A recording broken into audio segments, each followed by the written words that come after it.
Well, hello, class. This is Professor Wilcox. Professor McClellan will be joining us in a bit once his child is asleep and not being disruptive. But tonight we're going to talk a little bit about Unit 4 and answer your questions about that, and we're going to look at the core concept exam. So if you have questions about Unit 4, now's the time. Ask away. Ask in the forums. I'll be checking them. And if you do, I'll come and take a look. Let me see here. Okay, so one thing I did want to say, I'm very close to, in my sections, grading the creative projects, and they're all very good, except that many of you use notation programs, and we specifically asked you not to do that because we want to see what mistakes you make and how well you really understand it. And notation programs will solve a lot of those issues for you. So we don't want issues solved for you. And we also don't want you to be tempted to send in an audio file that is generated so through the notation program. So please keep that in mind, and when you're doing the creative project, make sure you either use the tool we give you or handwrite it, and do not use the notation program. Okay, so in Unit 4, a couple things to know. Most people are the most concerned about the core concept exam. On the positive side with the core concept exam is it's based on assignments you've already taken. So if you go to the core concept exam page, you can see a list of all of the assignments that will be based on homework 4, 5, 11, and 20. So if you've mastered those 4 assignments, you'll be in really good shape. And we also give you some information about rules you need to follow for the exam, and perhaps most importantly, a practice exam. But I did want to say one thing about rules to follow for the exam. Don't worry if your roommate walks in, or if your dog pukes in the background. That's not a problem. But if you have someone sitting over your shoulder giving you answers, that's more of an issue. Or if you're outside, though, searching outside for answers on the web, that's also more of an issue. So just make sure to not surf around when you're doing your exam, because all of that information gets passed to us, and make sure that no one's giving you the answers while you're trying to take it. That would also be bad. So on that scale, just ignore those 2 things. Also, you are allowed to use blank pieces of paper. So oftentimes students will hold the paper up before the exam to show us that it's blank piece of staff paper. Totally fine. You can do that. That's not a problem. In fact, most of this kind of assignment, you're going to have to do kind of counting. So a lot of times when we're asked to come in and take a look at the exam, it'll tell us people are talking, and what they'll be doing is counting like 1, 2, 3. They'll be counting semitones, or they'll be counting scale degrees, tonic, supertonic, median, subdominant, dominant, things like that. So don't feel shy about doing any of that. Okay, so moving on. Usually people don't have a lot of trouble with Unit 4 because it's really just a matter of counting. But one thing that people do notice about Unit 4, and they'll notice about Unit 5 and Unit 6, is that you're not given the correct answers for these assignments. So there was a limit on time that we had in moving this massive course from eCollege to Canvas, and we didn't have as much time near the end to make these massive quiz banks. So we have these really large quiz banks in the first 3 units, which lets you have the opportunity to take the quizzes and the homework multiple times and get different sets of questions every time. So since we're giving you different sets of questions, we can give you the answers, or we can show you what the answers are. I'm working on a way to do that with the last 3 units, but because there's a limited number of questions, we don't give you the correct answers. So as with the other, I think assignment 22 in Unit 2, where we had the drop-down menus and people were confused, thinking, oh, I got these right, but it's marking them wrong. Well, if you're getting them wrong, it's because you got the wrong answer, not because there's some confusion with the system. It's the same sort of drop-down menus, and we don't tell you what you got wrong, but there are things that you got incorrect. That being said, I am more than happy to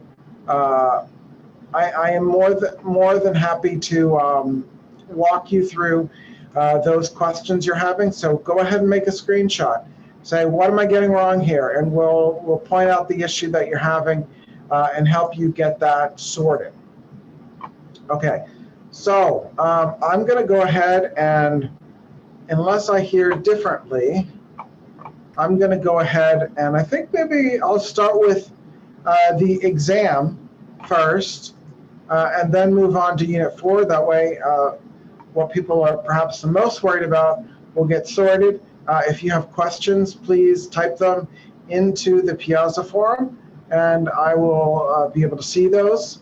If not, I'll go through it fairly quickly, but let me share my screen.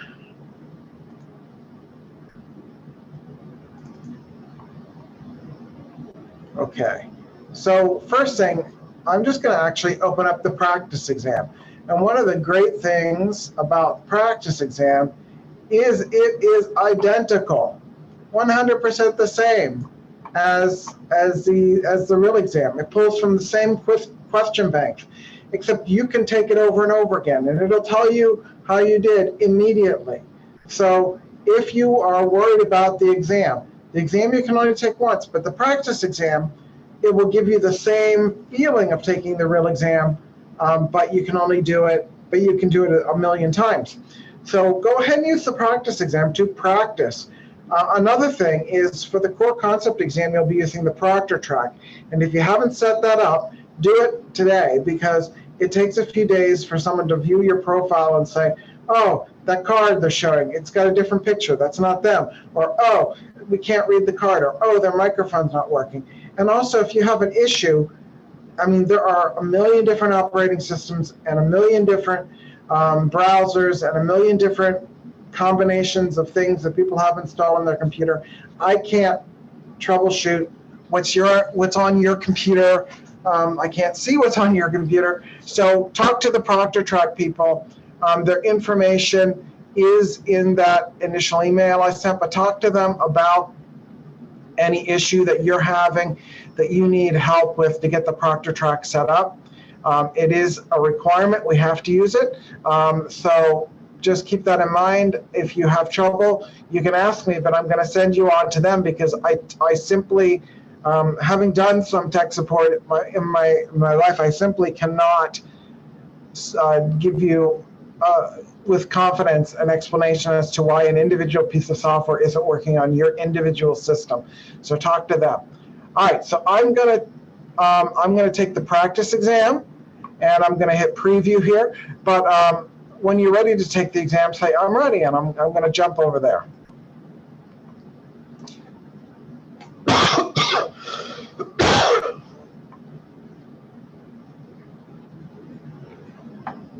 And it's loading.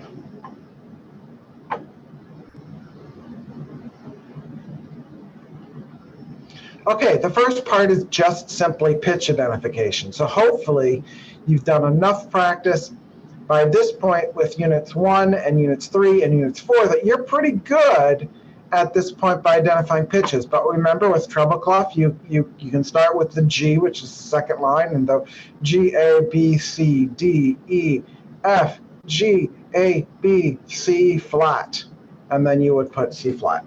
So hopefully that's not too confusing at this point. And with the bass clef, F clef, we know that that second line from the top is F, so F, G, A. Or if we count down, F, E, D, C, B sharp. So a lot of these are free points. You just want to be careful. F, G, A, B, C, D, E, F flat. You just don't want to skip a note or have issues like that. Let's move on to the piano identifications. People have a little bit more trouble with that. Always remember that 40 on the keyboard is middle C. So we know that this is the A above middle C. So if we count from G, G, A flat, B, B would be the line, and then C. So here middle C is 40. So if we go to the A flat above middle C, if we can use this number 45, 46, 47, 48. So we give you all the C's and F's for numbers, and then you can count from there. So I know this is the A flat above middle C. I can see F here below the A flat is 45, 45, 46, 47, 48. And then here's D above middle C, so 40. The black key would be 41. The D would be 42. D sharp would be 43. B sharp would be the B, but raised by one semistone to the same enharmonically as middle C, so that would be 40. How about D flat? So we can start with the G line, right? So G is 47, right? It's above the 45 F. So G would be 47, G, A, B, C, D flat. So if I start on that 47 and I count up to the next D and then D flat, 53. How about this? This is the D above middle C. Remember, middle C is on the first ledger line above bass clef. So this would we already had one of these notes. So this would be 42. How about this G?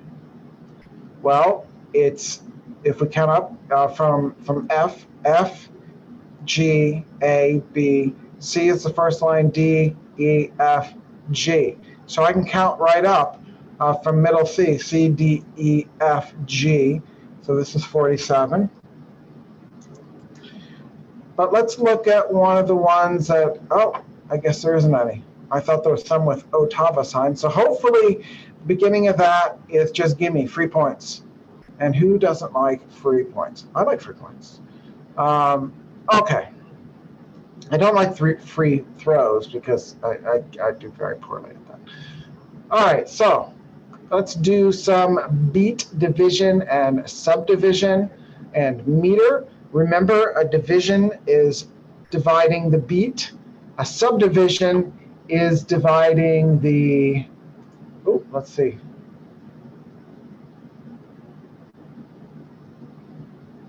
Oh, Robin has joined us, but he is not talking. He's keeping quiet because his child is not keeping quiet. But he is here, and my voice is getting tired. So hopefully, once I'm done the exam, he can jump in on the next part.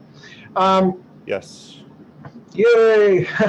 Okay, so here we have a very complicated question. We have 2 beats per measure, so we got a duple, right? And 2 divisions of the beat. So if a beat divides by 2, it's simple. So we have a simple duple. We have 3 beats per measure, triple.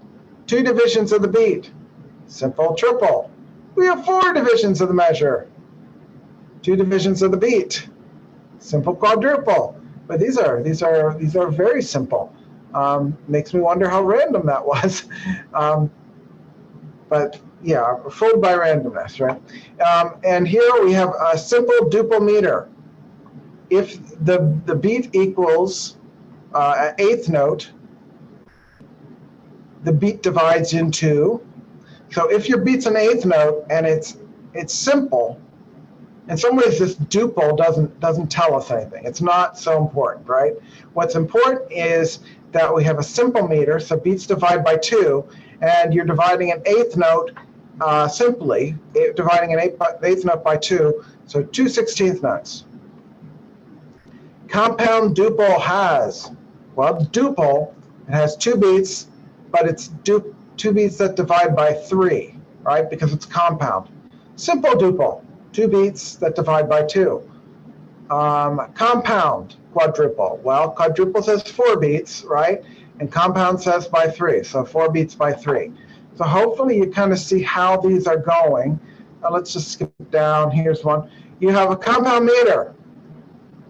So if the beat is dotted whole note, the beat would divide evenly into which of the following? Well, it's compound, so it's going to divide into 3. So you can, all these groups of 2s, this A, the C, and the E, these options, you don't care about. You just want these ones that divide by 3. And you need to divide a dotted whole note evenly by 3. So dotted whole notes, 4 plus half again, so 6. 6 divided by 3 is 2. So here's 3 2s. 1, 2, 3. Boom. All right, we have a compound meter. If the beat is a dotted 16th note, the beat would divide evenly into which of the following? So I need to divide this beat by 3 because it's compound, and I have a dotted 16th note. So what would that be? It would be 16th note divided by 2 is 2 32nd notes plus another half, which is another 32nd note, so 3 32nd notes. Ooh. Okay, so we have 3/8 notes. It's a division of the beat, so it's one lower, it's one step down from the beat. The beat has been divided 3 times into 3/8 notes, so it would be a dotted quarter, because a quarter is 2/8 notes, and the dot adds another half. That means 3/8 notes. I have 3/8 notes, dotted quarter. How about this one? We have a compound division, but I have one of those doublet things. I have a 3. This would be a triplet. So I've divided. I've put 3 quarter notes in the space where 2 quarter notes should go, because that's how these triplets work. So if I can fit 3 into the space of 2, I want a half note, right? Because a half note's worth 2 quarters. Granted, these are the ones you probably want to spend a little more time with. Let's do another one. Which of the following is a compound division of a whole note? Well, whole note usually only divides by 2, right? So 2 halves. But if I need to divide it by 3, I need to put 3 halves in the space of 2 halves. So I'd want to go for that triplet again, which puts 3 in the space of 2. So there that is. Which of the following is a subdivision of a beat equaling 1 dotted quarter? Well, if I divide a dotted quarter, I get 3/8 notes, right? But this is a subdivision. So one more. So I'm dividing 3/8 notes, and I get 6 16th notes, right? So I divide a division would be that. It's a compound division. I've divided it into 3 separate parts.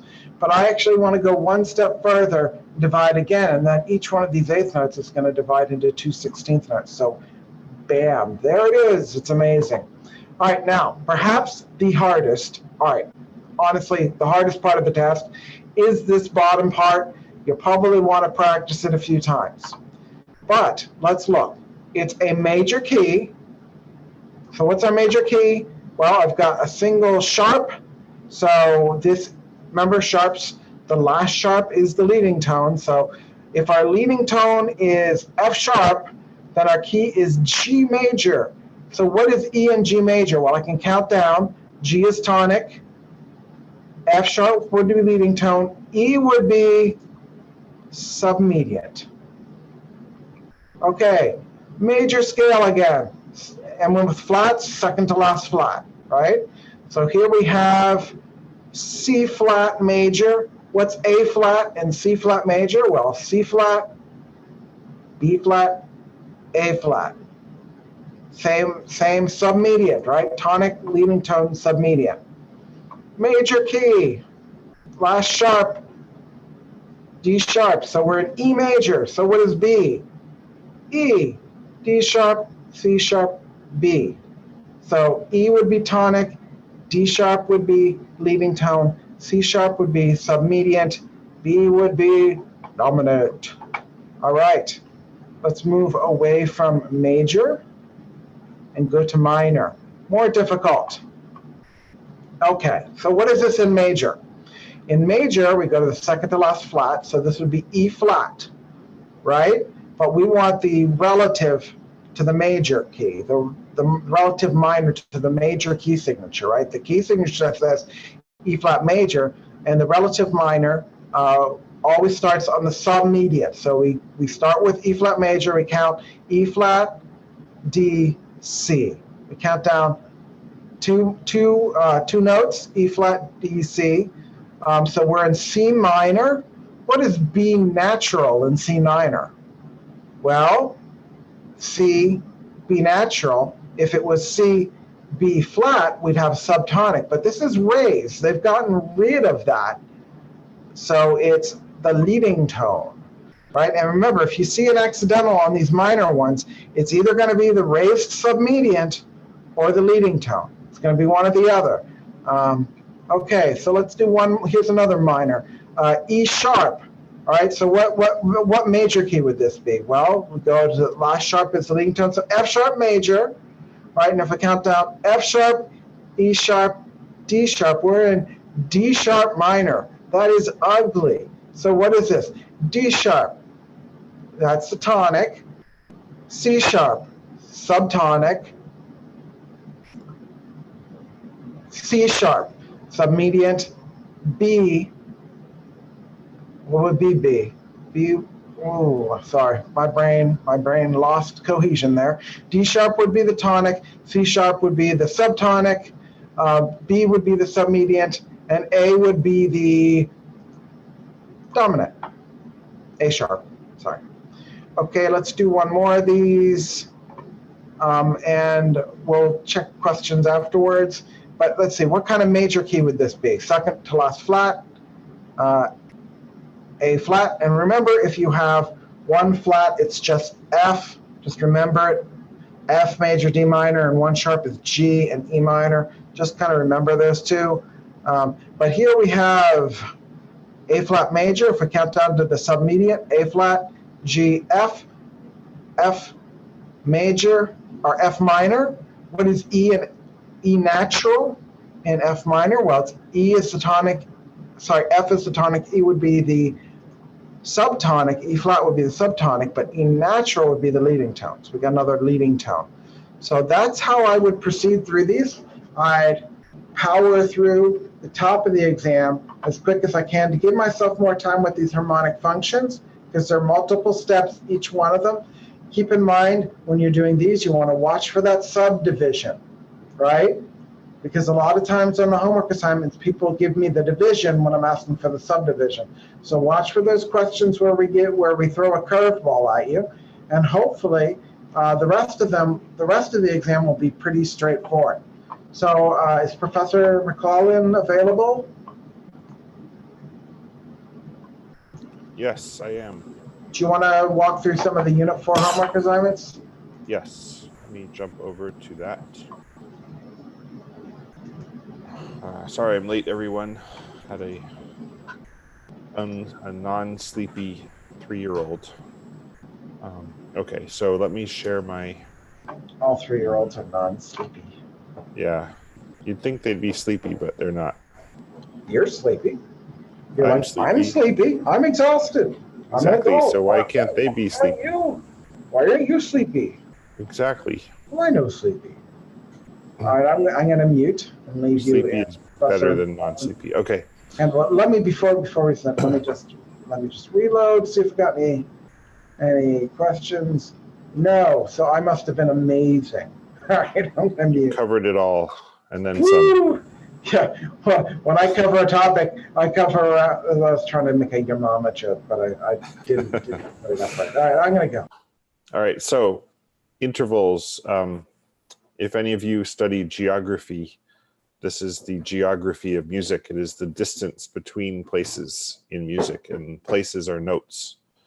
I don't know if that works, but I'm going to go with it. And it's as in, maybe cartography is a better comparison. Any of you study cartography? I love maps personally. Anyway, I do too. Point But, is, super nerdy. I love maps. So this is kind of like maps, like how far is it from point A to point B? And it's not that simple because each place has multiple names, and the distance, or the way that you describe the distance, depends on the name. So specifically, I'll just to jump right here to this, use this as an example. C sharp to B flat. How far apart is that? Well, depends how you count it. On one level, it's the distance in note in the note names, the alphabetical note names A through G, always counting from 1 as you show here. So that's the most broad level. 1, 2, 3, C, D, E, F, G, A, B is 1, 2, 3, 4, 5, 6, 7. So at the most bird's eye broad level, it's 7 notes apart. So we call that a seventh. So that's one level, and we call that the generic interval. But then the other level is the specific level, which is more fine-tuned, which also depends on the note spelling, and the way that and what type of C and what type of B it is. So I shouldn't reteach this whole lesson because you have this lesson, but that's what this unit is about. So we're going to jump right to assignment 21 and focus on how to do this. So again, generic interval is the simplest and easiest. That's why this is the first assignment. And we have sharps and flats in here, but they're kind of like extra info that you don't actually need for this particular assignment, because all you're looking at is what's the distance between the two note names, the most generic level of the interval. So you've got F to B, C to B, and you can ignore that flat. A to C, you can ignore the sharps and just count from 1 up to the next note. So F is 1, G 2, A 3, B 4, boom. That's all you have to do. I'm going to do this one over here. A is 1, B 2, C 3, D 4, E is 5. So the answer for F right here is 5. So that's really all you have to do for these. You might hear said 3-year-old in the background. Wide awake. Okay. Generic. Okay. Then we've got inversions. And again, if you follow a simple rubric, you can do this in your sleep. Note it says generic. So again, we're not worrying about the really specific level. We're worrying about the distance in the note names. And there's a simple rubric, which is that the inversion numbers add up to 9. So starting with a unison, which is the note and itself, the same exact note. The inversion of that is an octave, and a unison is 1, and an octave is 8. So they add up to 9. A second is 2 notes apart, 1, 2, like C and D, or F and G. And the inversion of that is a seventh. So 2 and 7 add up to 9. Then we have thirds and sixths add up to 9, 3 and 6. And then 4 and 5 add up to 9. So you can see the pattern. So here we have a fourth. That means it inverts to a fifth. It's as simple as that. Second, remember, it adds up to 9. The other number you need is a seventh, and so on and so forth. Pretty straightforward. And then you can proceed. I recommend sort of going through. We have it set up really to walk you through, and even if you think you know this stuff, I recommend walking through in order and reviewing the lessons as you go, because you may miss stuff along the way. And it's really nicely set up for that. yeah, so here we have inverting generic intervals. Just as I said, 1 inverts to 8, 2 inverts to 7, so on and so forth. Then we have another rubric when we get to the level of the specific interval. And that's some people call it the interval quality. And those are the major, augmented, major, perfect, minor, and diminished. And these also invert according to a simple rubric. Augmented is the biggest, and it inverts to diminished, which is the smallest. Major is the second biggest, it inverts to the second smallest. Minor, and then perfect inverts to perfect, and so on and so forth. So with that in mind, where is our assignment?